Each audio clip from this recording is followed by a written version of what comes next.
Hi team, we've arrived at the time that defined life for your grandparents and for your parents as children. It's called the Cold War. It's a strange expression, so let's start there. A Cold War is not exactly a war, but it's not peace either. If it were just a war, then we wouldn't have to say what kind. We would just say, it's a war. But obviously, we say it's cold, as in the opposite of hot, for a reason. A hot war, which is a repetitive idea, is when two sides are actually fighting.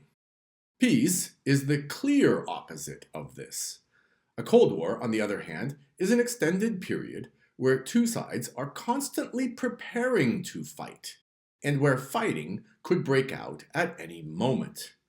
Clearly, that is not peace. In a time of peace, people are not expecting to fight at any moment. They simply live and let live. It doesn't mean they necessarily like each other. But whatever their disagreements are, they don't intend to fight. Some simple examples would be the United States and Canada, or the United States and Europe. Clearly, the United States and its allies disagree on many things, like whether or not Canada should become the 51st state. This does not mean that Canadians are lining up to enlist in the army or are standing by at the border with tanks and guns. During a Cold War, however, that's what people are doing all the time.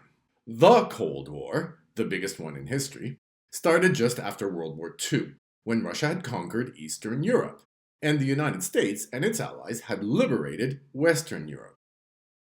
There's a big difference between those two things. Russia did not defeat Germany in order to make Poland or Hungary free. It took control of those places in order to replace Germany as the ruler. If it had been given the opportunity, it would have done the same to all of Germany and even France.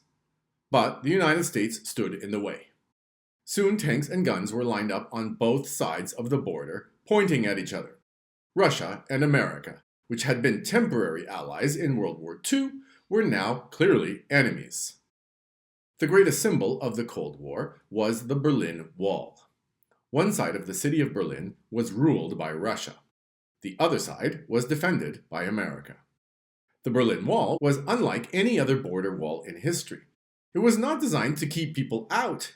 It was designed to keep people in. To keep the people of East Berlin in the prison that Russia had made for them. Why did Russia do this? Russian history provides the answer, which has two parts. First, Russia had been attacked by European enemies in three massive waves. First, France under Napoleon. Second, Germany in World War I. And third, Germany in World War II. So it was naturally afraid of the power of the United States in the same way.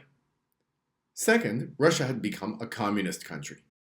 Communism promises a wonderful life and delivers oppression and misery instead. So when World War II ended, the United States believed it could not simply abandon Europe to such a fate.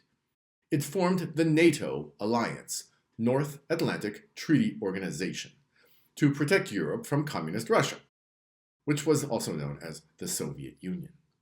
The Cold War between these two sides lasted from 1945 to 1991. It ended because communism could never do what it actually promised.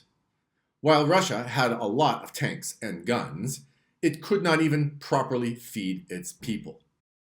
This is called the guns or butter problem. It simply means that if the leaders have to tell everybody what to do, because the people are not free to choose, the leaders have to decide between ordering them to make guns or to make butter, which obviously stands for food in general, and everything else that doesn't have to do with war. The Russians were afraid of war more than anything else, so the leaders focused on making guns. But the people went without butter and bread to put it on. Bread lines were the symbol of the fact that communism can never keep up with freedom. And in the 1980s, the United States was launching a new revolution, the computer age. People were starting to have computers in their home, from the IBM PC to the Apple Macintosh. There was no way a communist country could produce such things.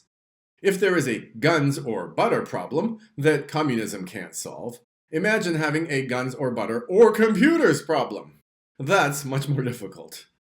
So the Russian leader, Mikhail Gorbachev, decided to begin to allow more freedom in Russia.